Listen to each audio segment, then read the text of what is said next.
This is a huge howl of anger and frustration by the public. It seems to be driven by no love for the Prime Minister, but also no real sense of hope in the populist parties either, more just an anguish that things aren't working very well as a country. We just had mistake after mistake. Every month there's another one. You needed someone in number 10 with a bit of political nous. A lot of the time he'll do something, then he'll get spooked and he'll undo it or he'll go back again. And I think this sense that he's sort of trying to be Prime Minister for everyone, he's ended up being Prime Minister for no one at all.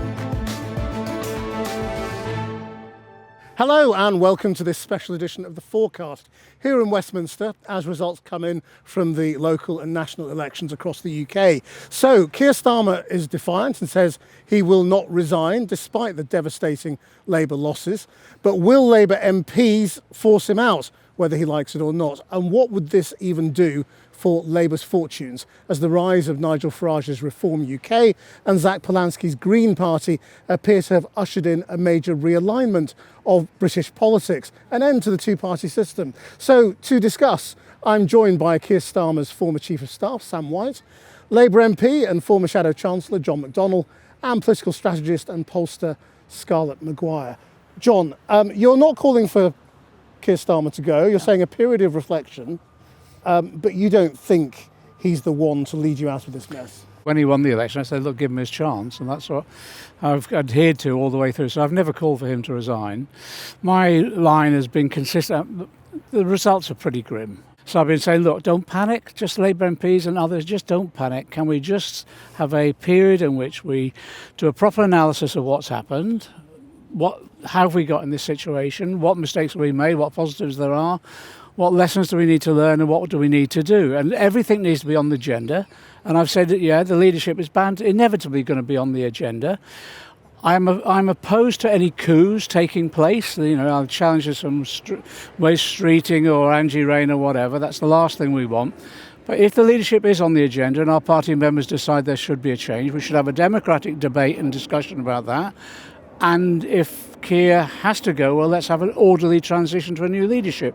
But the most important message I'm getting out there, this is pretty horrific in terms of the results. Briefly, because we'll come back to this, but why? What are the headlines for why?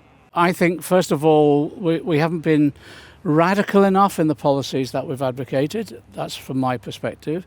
Secondly, I don't think we've communicated very effectively. In addition to that, we've just had mistake after mistake. Every month there's another one. And on the doorstep, you get it. People remember these things. And just people saying, look, that's not what Labour government should be doing. And as a result, I think people have lost a bit of confidence in Keir. Sam, Keir Starmer himself said we made mistakes, we haven't communicated, we didn't give people hope. Is he capable of turning it around, he himself?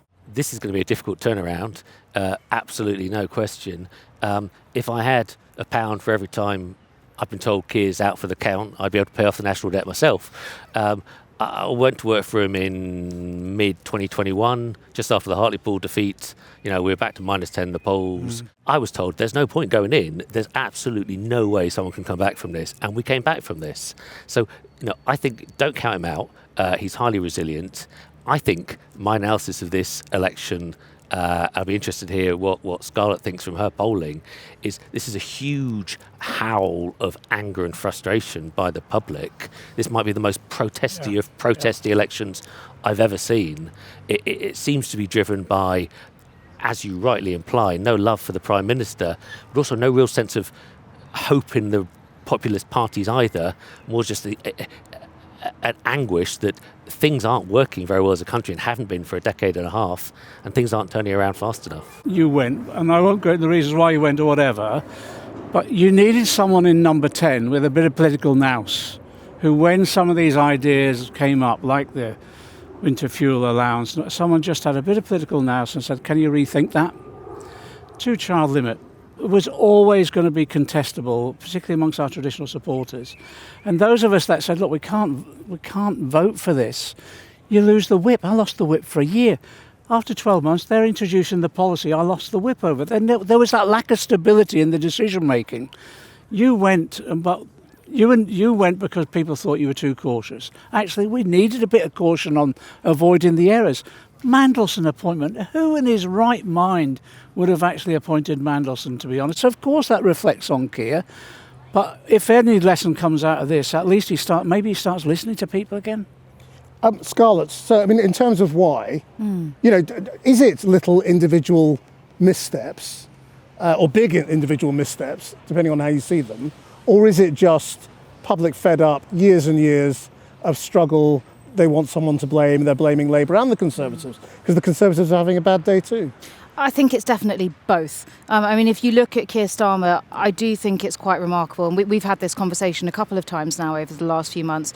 But voters across the spectrum really dislike him. And he unites them in a particular view of him, which is that he is weak, he doesn't stand for anything, and that he has failed to deliver the change that he stood on when he won that 2024 election. And you see that in voters all the way from Green, Lib Dem, Labour, Conservative Reform. They really do all say the same thing about Keir Starmer. It's very, very hard to find a member of the public with something good to say about him as a character. But what do they say about why? Because I've never quite understood why people dislike him quite as much as they do. So I think the weakness is important. I think there's this sense that he U-turns a lot. U-turn is a word that comes up often, and that he oscillates. I mean, John. So people don't see that as listening.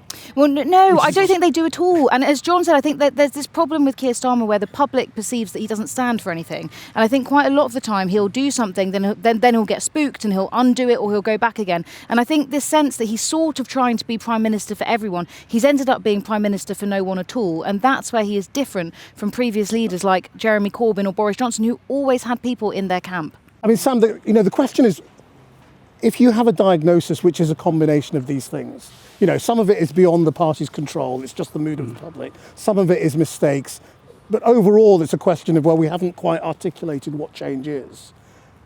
How does Labour decide what the change should be when it is losing votes to both Reform on one side and the Greens on the other? Yeah, I mean, look, that is the root of the problem. You're bleeding on both sides.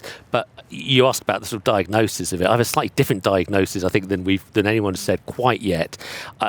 My diagnosis is the scale of the problems in this country in 2024 were really bad. When I was in the Treasury 20 years ago, debt was about a third of GDP. Now it's about 100%.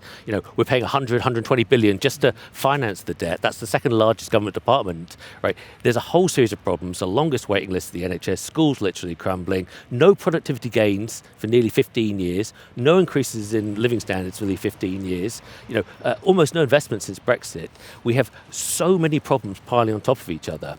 And the government initially came in and started to make that case.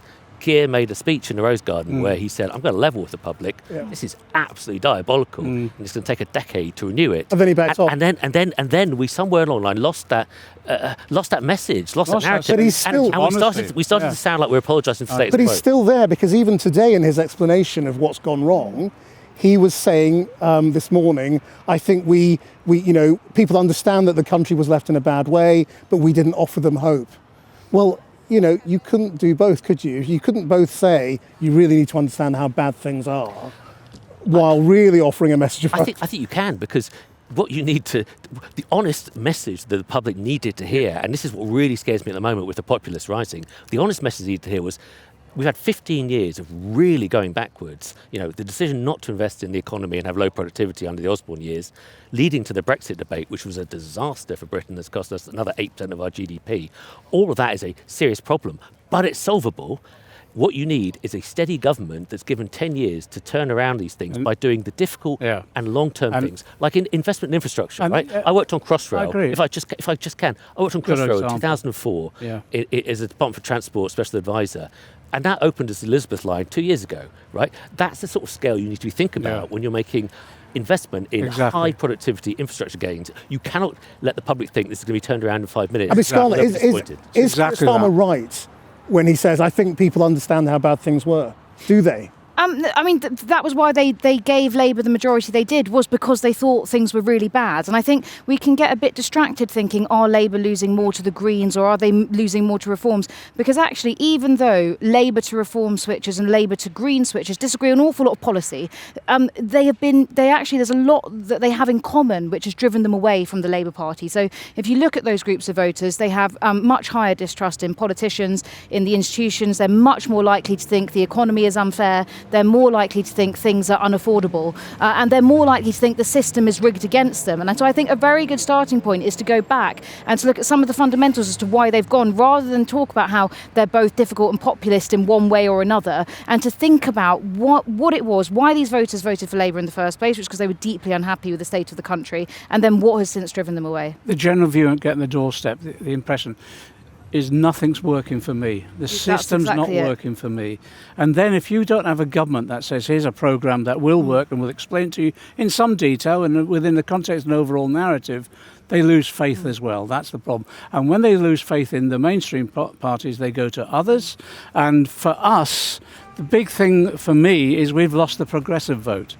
On the Persuasion UK report 2 days ago... So the people who are going to the Greens? Yes, well, and the Libs now. So on the Persuasion UK report, what they said, they came up with all these issues, just as we've discussed. And they said, look, for every 10 Labour defectors to reform, 16 are going to parties to the left of us. That means we're losing that progressive vote. But that's not what these results today look like, is it, Sam? It's not, and that slightly misstates the problem. When you look at the loss of our voters from 2024 to the blocks of the left and blocks to the right, we're losing 17% to the right and 15% to the left. So the idea there's a simple solution by moving left is not an answer, nor probably moving right. It's a much more complex set of problems. No, I agree with that. It's making sure that we're addressing those issues that are facing, first of all, our progressive base, which has always been our base, and then also those that have moved to reform.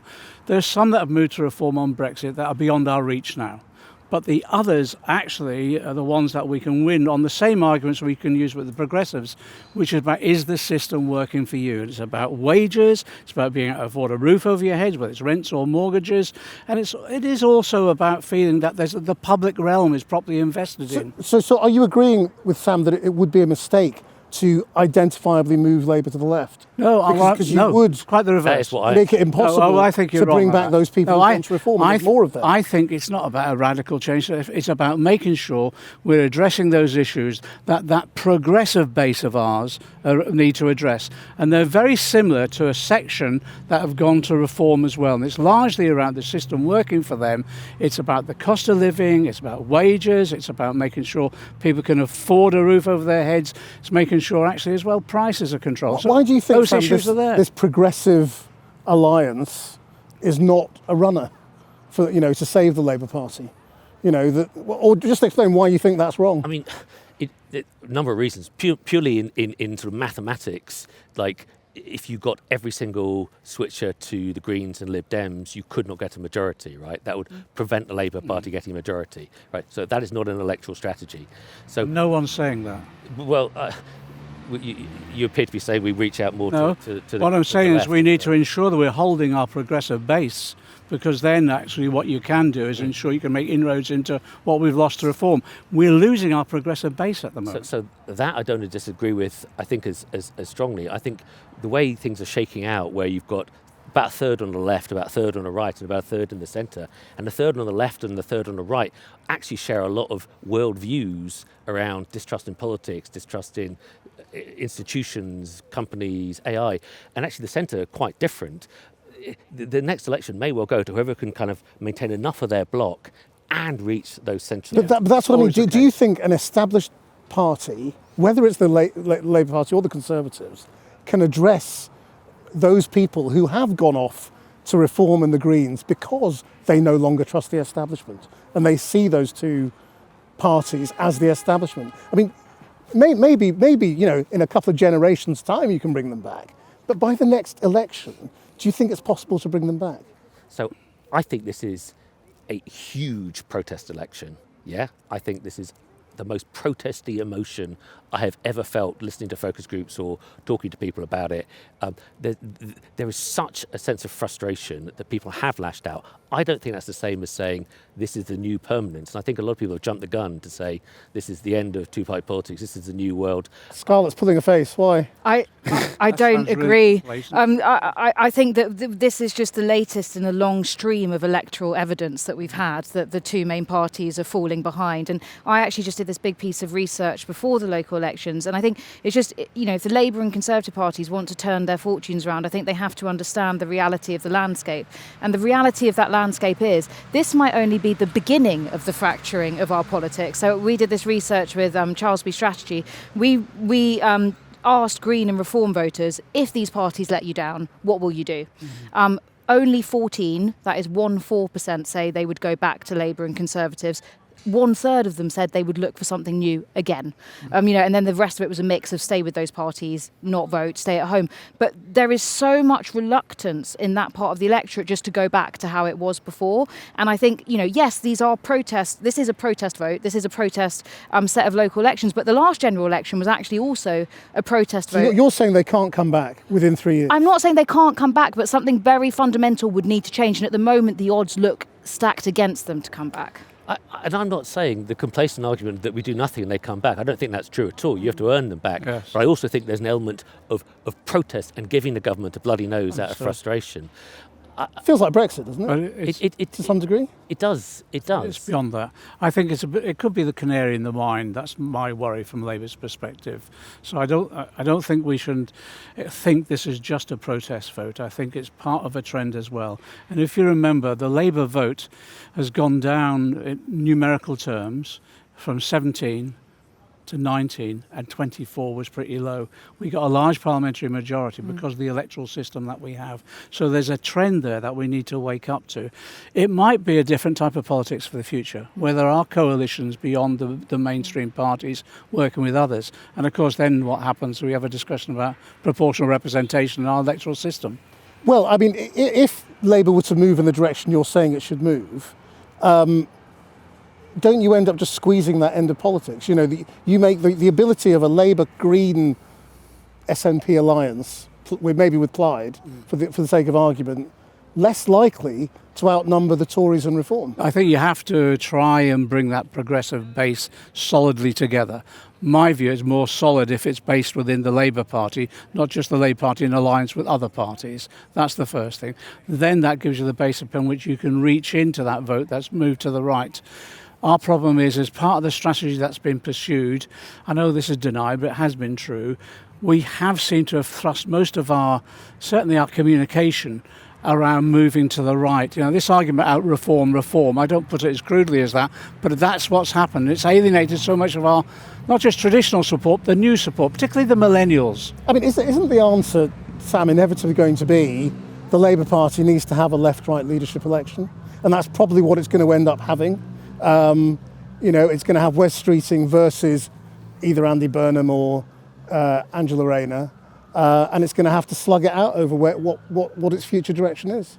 I'm not convinced that the answer to all our problems is yet another change of Prime Minister, right? I think the Tories tested that to destruction. But how do you have that debate without it being in a leadership election? Well, the debate might... John and I are having the debate now. The debate might result in that, but that shouldn't be the start of the debate. I think it's a much more interesting debate that has to be had about the nature of our economic circumstances, the political circumstances that we face, and if the Labour leadership issue is on the agenda, which it certainly will, it'll evolve into, what form of party leadership do we want? And again, it's whether Keir learns some of those lessons or there's someone else that needs to replace him. I have to say as well, it isn't just about Keir. There's a cabinet there. They've gone along with these decisions as well, so there's they've got to take the responsibility. Well, of course they do, yes. I would say we have had this debate to some extent over the last few years. We had a period beyond 2015 where we tested to destruction the idea that you could just move left and Corbynism would deliver anything. It delivered the worst defeat the Labour Party's had for 70 years in 2019. It delivered more votes than Keir got in 2024. I'm glad you brought that up, John, because it seems to come up every time the left defend this argument. They got more votes or they won the argument. How do you think a government is formed in there? Is it the party with the most seats or is it the party with the most votes? No, but all I'm saying is, of course, the electoral system meant that we had a large majority. But you should not neglect that we've had a decline, a historic decline in our votes from literally almost the last decade. And blaming Jeremy Corbyn or me or whatever actually ensures that you don't address that particular issue. I have to say also, as far as I was concerned, having half the Labour Party bureaucracy and MPs undermining your administration might be a problem. That's why I'm trying to avoid that now and say we need a better, honest debate rather than fact fighting. But if this Labour government suddenly started to look more like the Labour Party that you and Jeremy Corbyn were running, the one that was rejected by the electorates, wouldn't you come under so much attack from other politicians, from the public, from the media, as having no legitimacy? Well, let's have that debate. That was tried, it was rejected. You can't just pull it in through the back door because you've had a couple of bad elections. No, we've moved on from then. Let's have that debate now. So let's have a debate around individual policies or policy programme. Let's have that debate now and start testing that as well with the electorate in different forms. I think, look, what I've been trying to say is we've been saying it on the doorstep. Labour's introduced some great policies. Actually, interestingly enough, a lot of the policies were based upon what we were arguing for: public ownership of rail, rent reforms, renters' rights, that sort of thing. Investment in public services. However, they haven't been sufficiently radical to hold a progressive base together. And I use the example of the renters' rights in the sense of that for my constituency, it's great that renters' rights is now in an act and we've got rid of Section 21. But it still gives the ability of landlords to increase rents, and therefore what Sadiq and others are calling for is in terms of rent controls is really what we need. But the Labour government wouldn't go as far as that, and that's where the other organisations can then outlift it. Scott, how do you think the public would react to this government suddenly delivering change? That's what people wanted. Yep, change in that form. I mean, very negatively if it was in a wholesale copy of the Corbynite platform in 2019. I think what's really interesting is that there are parts of that platform which hold appeal across party. Yeah. So if you look at things like some of the economic populism, if you will, or more left-wing economics, that actually holds appeal to conservative and reform voters as well. Not in every element of it, but there are some. If you're talking about hostility towards big businesses, utility companies, taxes on the wealthy, and you can dispute all of these things, whether they be good or bad for the country, but there's actually quite a lot of support out there for them. However, if you're thinking about what the median voter feels, you're now in a very different place on something like immigration. So there's huge amounts of Labour voters, for example, and even some Green voters and Lib Dem voters, I believe it's a majority of Lib Dem voters, or at least a plurality, support mass deportations. Now, they might not want to talk about them in the way that a party like Reform is talking about them, where they're making a sort of very big deal out of it. But it's just, I think there's quite a lot of misunderstanding about where what we think of as the centre ground of British politics actually is these days. Scarlett makes all the time anyway. Good point on the populism of the left and right being quite popular at the moment, and these elections absolutely bear that out today. My real worry is the problems the country actually has to deal with, rather than some of the symptoms, the real core stuff. We need to grow.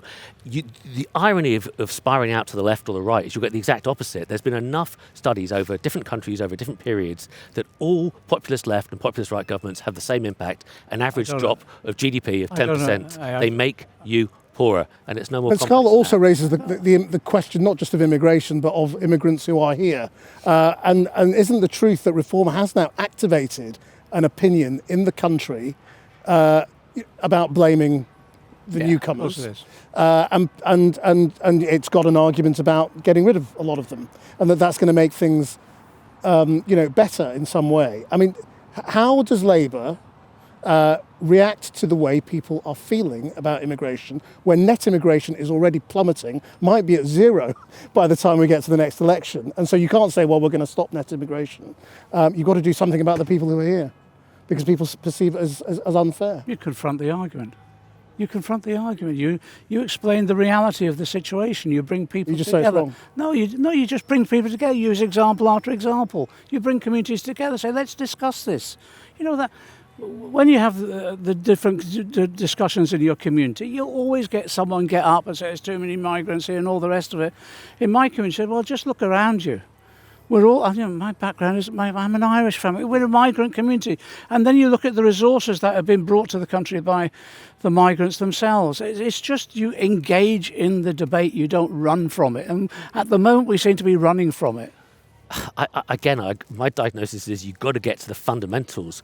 This country has not been growing, no increase in productivity. And politics is easier with a growing pie, right? No, I agree, completely. You can share things. And therefore, when you get into a zero-sum game, you get into the game of blame. Blame immigrants, blame billionaires, blame wealth creators.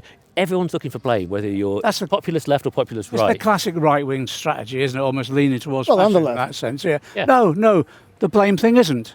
You know, You blame rich people. No, you don't. What you do is you ensure you have fair distribution of wealth. And when it comes down to what the right are doing, they're doing the classic, almost 1930s style. Who are we blaming this? And it's migrants or, all the Islamophobia and all that's Speak going ugly. on. Exactly. It's exactly what they always do. So what the left has traditionally done is you cut through that with rational argument. You won't win everyone over, but you'll do it. But what you also, I completely agree with you, you make sure that people's standards of living is improving as a result. And that is around state investment in particular. It is about making sure you have a longer term strategy on many of the industrial sectors that we've got. And Labour has done some of that, but not enough. And we haven't been bold enough on that. But in addition to that, you do have to confront the inequality in our society and the need for redistribution of wealth. And the way you do that is through taxation. Sam, I mean, I know you don't want to confront the idea, but if at some point in time over the next few weeks or days, Keir Starmer looks at himself in the mirror and says, the game's up, who is the standard bearer for you to keep Labour in the game or to get Labour back into the game at the next election? I mean, I'm not much of a factional player in these things. I try and take what is the best interest of the country, and Yeah, then how do you build a exactly. political coalition? What's to the support point of that Yeah. question? It's pointless at this stage. I mean, Well, it's not, because it's the question but- you'll have to have. No, but eventually, you have to lay the foundations about what is the analysis that we've got, what is the programme we need to go forward on, and then you look at, well, who's the best advocate But the Labour for that? Party doesn't agree on that. That's the point. No, I think there are we- people but I like think Sam we and there are can. people like No, you, and you actually, don't agree. no. I think we've got more points of agreement than we have of difference. we overlap, but we also Yeah, we don't do. agree. Yeah. There's nuance. But that's the broad church of the Labour Yeah. Party, isn't it? It's always been like that. Yeah. My problem at the moment, a lot of that broad church has been closed down and it's been too factional from one side. If we'd have been listened to the broader church, we wouldn't have made the mistakes, we'd have more dynamism than we have now. I can't let that pass. I mean, the Corbyn faction has been pretty factional in its time. That's not true. So, that's the issue. When Jeremy got elected, I was the one who constructed his cabinet. I went round everyone. Everyone was open to it, and that's it. We had Hilary Benn as Foreign Secretary and all the rest of it. They resigned, and I even went back to them then and said, look, come back on board. A number of Labour MPs were facing deselection. It was us who went round and said, no, steady the ship. These people are doing a good job. So actually, there's a myth that's been developed there itself. The factionalism that came, we did have even within our bureaucracy undermined. At one point, we discovered they were running a separate general election. Scarlett, campaign. do you think any of the polling or opinion group research on likely successors is meaningful, given it's all notional and it's in a different environment, a different context? Yeah, I don't think it is particularly meaningful, actually. I think all hypothetical polling, it has very limited use. It is interesting to look at. It can tell you some things. What it tells us at the moment is Andy Burnham is both better known and more popular than the other people in the race. However, I don't think there's anything that tells us whether that survives contact with actually being in power in Westminster and making those decisions. Because I look at this landscape and, we look at the nosedives of ratings for previous prime ministers. We look at the mood of the public. There's the fact that now the majority of the public do not feel like a political party represents them, despite the fact they've had they've never had more choice. Nigel, it looks like Reform are going to be the winners, but they're going to go probably down slightly in the projected national share. Zach Polanski's rating has gone down over last week. There is no one out there that's really convincing the public. And I mean, all of that to say, I don't know if anyone, at least no one that we can see on the political scene at the moment, survives contact with this electorate. And the issue in the Labour, I'm not a flag bearer for Andy Burnham or whatever. The issue in the Labour Party is that if we're going to have a discussion, if the leadership does come onto the agenda as an issue, we can't have a discussion where candidates are blocked from standing. And one of the As he was. But also when Keir took over, they changed the threshold for nominating candidates to protect Keir.